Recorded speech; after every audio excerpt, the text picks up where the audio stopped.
अब साथ में सुने माँ लक्ष्मी की कथा। यह व्रत करने वाले स्त्री और पुरुष दोनों मन से स्वस्थ और आनंदमय होने चाहिए। इस व्रत को किसी भी महीने के प्रथम गुरुवार बृहस्पतिवार से शुरू कर सकते हैं। विधि नियम अनुसार हर गुरुवार को माँ लक्ष्मी व्रत करें। श्री महालक्ष्मी की व्रत कथा को पढ़े। लगातार 8 गुरुवार को व्रत पालन करने पर अंतिम गुरुवार को समापन करें। वैसे यह व्रत पूजा पूरे बरस भर में कर सकते हैं। पूरे बरस भर हर गुरुवार के देवी की प्रतिमा या फोटो के सामने बैठकर व्रत कथा को पढ़े। शेष गुरुवार के दिन 8 सुहागिनों या कुंवारियों कन्याओं को आमंत्रित करें। उन्हें समय के साथ पीढ़िया या आसन पर बैठाकर श्री माँ लक्ष्मी का रूप समझकर हल्दी कुमकुम लगाए। पूजा की समाप्ति पर फल प्रसाद वितरण करें और इस कथा की एक प्रति उन्हें देखकर नमस्कार करें। केवल नारी ही नहीं अपितु पुरुष भी यह पूजा कर सकते हैं। वो सुहागिन या कुमारी को आमंत्रित करें। उन्हें हाथ में हल्दी कुमकुम प्रदान करें और व्रत कथा की एक प्रति देख कर उन्हें प्रणाम करें। पुरुषों को भी इस व्रत कथा को पढ़ना चाहिए। जिस दिन व्रत को उपवास करे, दूध फलहार करे, खाली पेट ना रहे, रात को भोजन से पहले देवी को भोग लगाए और परिवार के साथ भोजन करे। पद्म पुराण में यह व्रत गृहस्थ जनों के लिए बताया गया है। इस पूजा को पति पत्नी मिलकर कर सकते हैं। अगर किसी कारण पूजा में बाधा आए तो औरों से पूजा करवा लेना चाहिए, पर खुद उपवास अवश्य करें। उस गुरुवार को गिनती में ना ले। अगर किसी दूसरी पूजा का उपवास गुरुवार को आए तो भी यह पूजा की जा सकती है। दिन में भी पूजा कर सकती है, रात में भी पूजा की जा सकती है। दिन में उपवास करे और रात में पूजा के बाद भोजन करे। इस व्रत कथा को सुनने के लिए अपने आस पड़ोस के लोगों को, रिश्तेदारों को और घर के लोगों को बुलाए। व्रत कथा को पढ़ते समय शांति और एकाग्रता होकर पढ़े। अब दूसरी महालक्ष्मी की कथा सुने। एक बार महालक्ष्मी जी के मन में आया कि जाकर उस राजा के राजप्रसाद में रहे, इससे दोगुनी धन दौलत की प्राप्ति होगी और वो इस धन दौलत से अपनी प्रजा को और सुख दे पाएगा। गरीब के घर आकर रहे और उस धन दौलत प्राप्ति हो तो वो स्वार्थी की तरह केवल अपने ऊपर ही खर्चा करेगा। यह सोचकर श्री महालक्ष्मी जी ने बूढ़ी ब्राह्मण स्त्री का रूप धारण किया। हाथ में लाठी लिया। लाठी के सहारे रानी के द्वार तक पहुंची। यापी उन्होंने बुढ़िया औरत का रूप धारण किया था, पर उनके चेहरे पर देवी का तेज था। उन्होंने देखते ही एक दासी सामने आई। उसने उनका नाम धाम काम धर्म पूछ डाली। वृद्ध ब्राह्मणी का रूप धारी माता लक्ष्मी ने कहा, बालिके, मेरा नाम कमला है, मेरे पति का नाम भुवनेश है, हम द्वारिका में रहते हैं। तुम्हारी रानी पिछले जन्म में एक वेश्या की पत्नी थी। वो वेश्या गरीब थी। द्वारिका के कारण हर रोज घर में झगड़े होते थे और उसका पति रोज उसे मारता था। इन बातों से तंग आकर वो घर छोड़कर चली गई और वन जंगल में खाली पेट भटकने लगी। उसकी इस दुर्दशा पर मुझे दया आई। तब मैंने उसे सुख संपत्ति देने वाली श्री महालक्ष्मी की गाथा सुनाई। मेरे कहने पर उसने श्री महालक्ष्मी का व्रत किया। श्री महालक्ष्मी प्रसन्न हुई। उसकी गरीबी दूर हुई। उसका घर संसार दौलत संपत्ति से भर गया। बाद में पति पत्नी दोनों परलोक सिधर गया। लक्ष्मी व्रत करने के कारण वो लक्ष्मी लोक में रहने लगे। उन्होंने जितने साल महालक्ष्मी का व्रत किया उतने हजारों साल उन्हें सुख भोग मिला। इस जन्म में उसका जन्म राजघराने में हुआ, परंतु वो श्री लक्ष्मी का व्रत करना भूल गया। उसे यह याद दिलाने के लिए आया हूँ। परंतु वो श्री लक्ष्मी का व्रत करना भूल गया है। उसे यह याद दिलाने के लिए मैं आई हूँ। बुढ़िया की बेटे सुनकर दासी ने उन्हें प्रणाम किया और श्री लक्ष्मी का व्रत किस तरह किया जाए इस बारे में पूछा। बुढ़िया रूपधारी किए हुए श्री लक्ष्मी माता ने दासी को पूजा की विधि और महिमा बताई। इसके बाद वो दासी माता को प्रणाम करके रानी को बताने अंदर चली गई। राजभवन में रहते हुए रानी को अपने ऐश्वर्य पर बहुत घमंड हुआ था। संपत्ति अधिकार की वजह से वो जन्मत हो गई थी। दासी द्वार बताई गई। बुढ़िया की बात सुनकर वो आगे बबूला होकर और राज द्वार पर आकर बुढ़िया रूपी श्री लक्ष्मी पर बरस पड़ी। उसे यह मालूम नहीं था कि श्री लक्ष्मी माता बुढ़िया का रूप धारण किया द्वार तक आई है। परंतु रानी का इस कदर रूखा बर्ताव और अपना अनादर देखकर माता ने वहाँ ठहरना ठीक नहीं समझी। वो वहाँ से चल पड़ी। राह में उन्हें राजकुमारी स्वयंबाला मिली। उन्होंने स्वयंबाला को सारी बात बताई। स्वयंबाला ने अपनी ओर से श्री लक्ष्मी माता से क्षमा मांगी। माता को उस पर दया आई।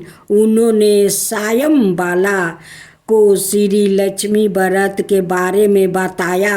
उस दिन जेठ माह का पहला गुरुवार था।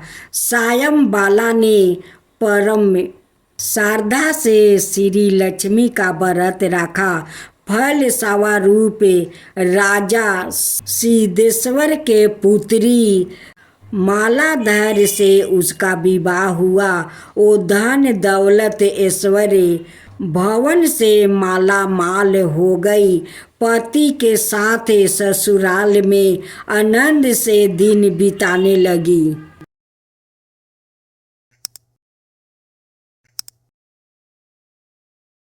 माँ लक्ष्मी की जय हो, माँ लक्ष्मी की जय हो, अन्नपूर्णा माँ की जय हो, अन्नपूर्णा माँ की जय हो। एक बार धर्मराज और लक्ष्मी लोगों की परीक्षा लेने के लिए एक जरे की मूसलाधार धरसीती हुई संध्या में अत्यंत बूढ़े स्त्री रूप का धारण करके पृथ्वी लोक में आए।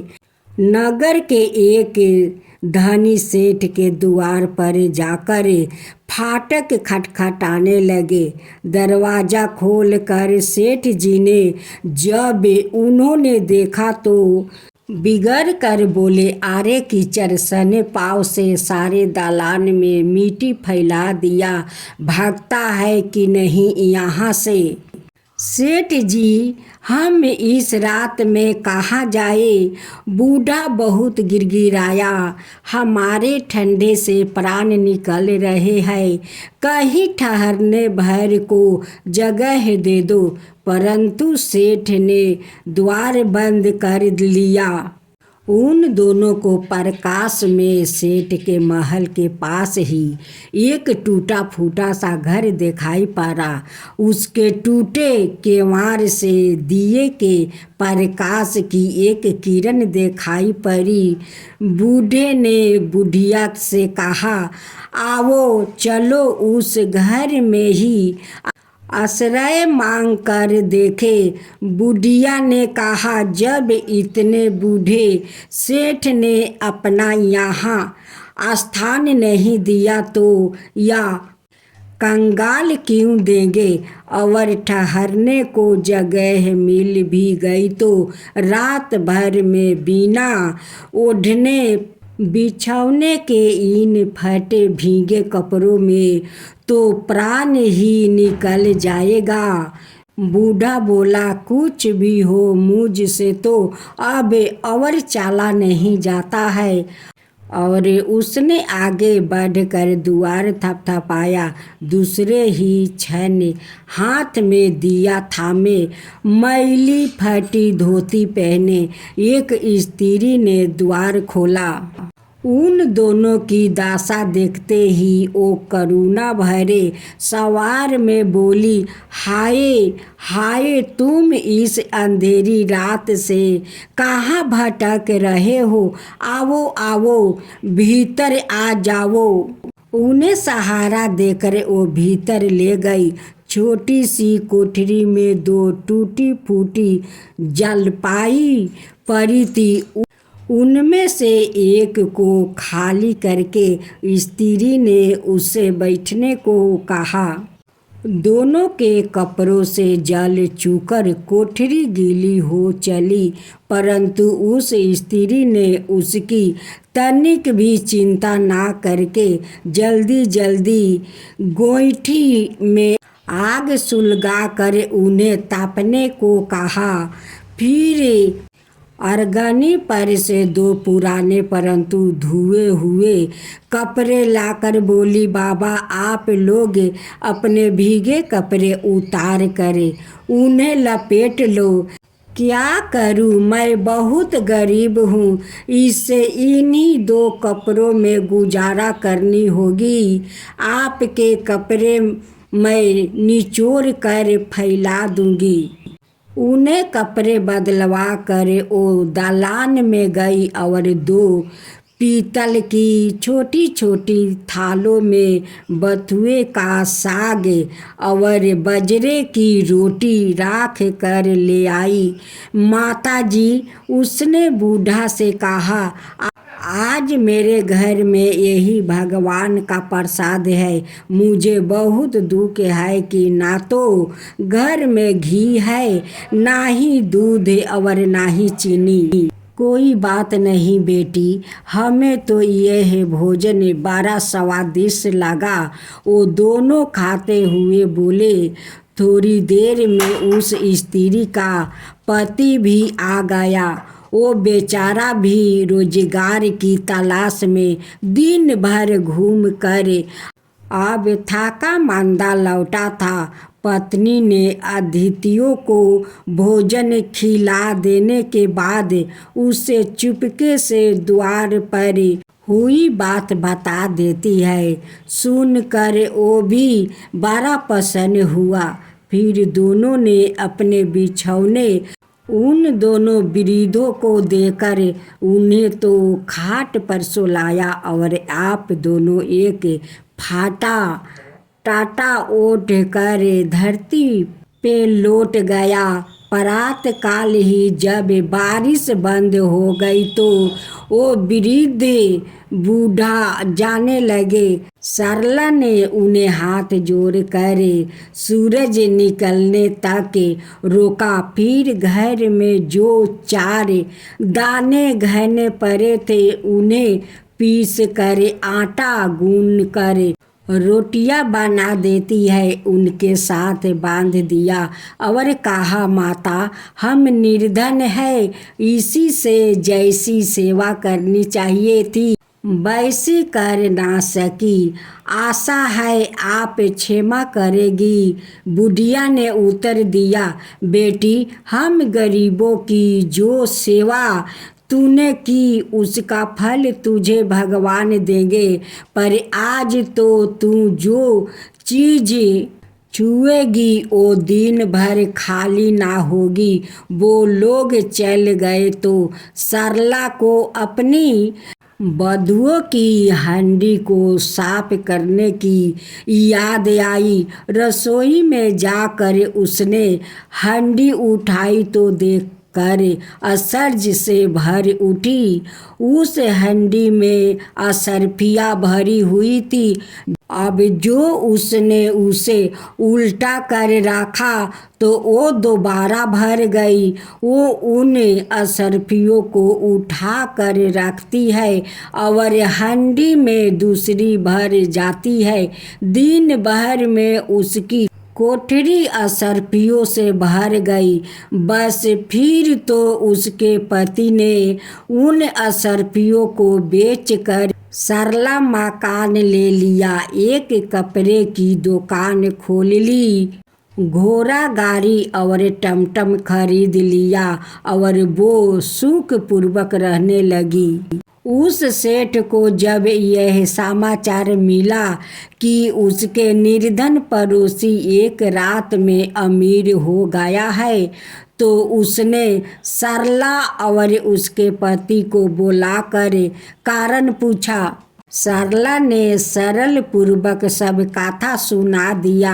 अब तो सेठ और सेठानी को रात दिन यही चिंता रहने लगी कि किसी प्रकार वो कारामती वृद्ध बुढ़िया मिल जाए तो वो भी हृदय भर असरफिया प्राप्ति कर लेगी। देवता तो लोग की इच्छा करते हैं, मनुष्य के हृदय की बात जान लेते हैं। एक रात जब बहुत जोर का पानी और ओले पड़ रहे थे तो वही वृद्ध बुढ़िया फिर उसी सेठ का द्वार पर पहुँचे। द्वार पर दरवाजा खटखटाना सुनते ही सेठ ने बिजली की प्रकाश में से झांक कर उन्हें पहचान लिया और जल्दी जल्दी अपनी स्त्री को उन्हें लेने भेजा। बिजली बुझाकर एक दिया हाथ में लेकर सेठानी बाहर आई और झूठी ममता दिखा कर बोली, हाय हाय बाबा, तुम कहाँ भटक रहे हो, आओ अंदर आ जाओ। फिर घर की सबसे छोटी जलपाई पर उन्हें बैठा दिया। घर में अनेकों गर्म वस्तुओं होते हुए भी वो उनके लिए 2 फटे पुराने वस्तुओं ले आई और बोली, बाबा घर में इस समय यही उपस्थित है। फिर उसने बिना पूछे दे दिया। घर की सबसे घिसी पुरानी थालियों में बथुए का साग और जुआर की रोटी भी ले आई। ओढ़ने को 2 फटे कंबल भी कहीं से मांग कर ला दिया। फिर सेठ सेठानी भी उसी कमरे में गद्दे बिछाकर धरती पर लेट रहे। सवेरे अंधेरे ही जब बूढ़े बुढ़िया जाने लगे तो सेठानी ने चाना पीस कर रोटी बनाई और उनके साथ बांध दिया और बोली, माता हम बड़े दलिदरता है, आपकी सेवा ना कर सके, आशा है आप हमें क्षमा करेगी। बुढ़िया भेषधारी लक्ष्मी ने कहा, बेटी जैसी सेवा तूने की उसका फल तुम्हें भगवान देंगे। हाँ, आज तू जिस काम को हाथ में लेगी वो दिन भर समाप्त ना होगा। उन लोग के जाते ही सेठ सेठानी में झगड़ा हो पड़ा। सेठ चाहता था कि बथुए की हंडिया मैं खोलूं और सेठानी चाहती थी कि मैं खोलूं। अंत में दोनों ने एक साथ हंडिया पकड़ ली। इस छीना झपटी में हंडिया टूट गई और कमरे में बथुआ ही बथुआ बिखर गया। सेठानी झाड़ू लेकर कमरा धोने लगी। अब वो तो कमरा साफ करती और कमरे में तुरंत ही सारा हुआ बथुआ फिर बिखर जाता। सवेरे से संध्या तक उस कमरा साफ करना पड़ा। ठीक ही तो है, जिसकी जैसी नीयत होती है भगवान उसे वैसे ही फैला देता है।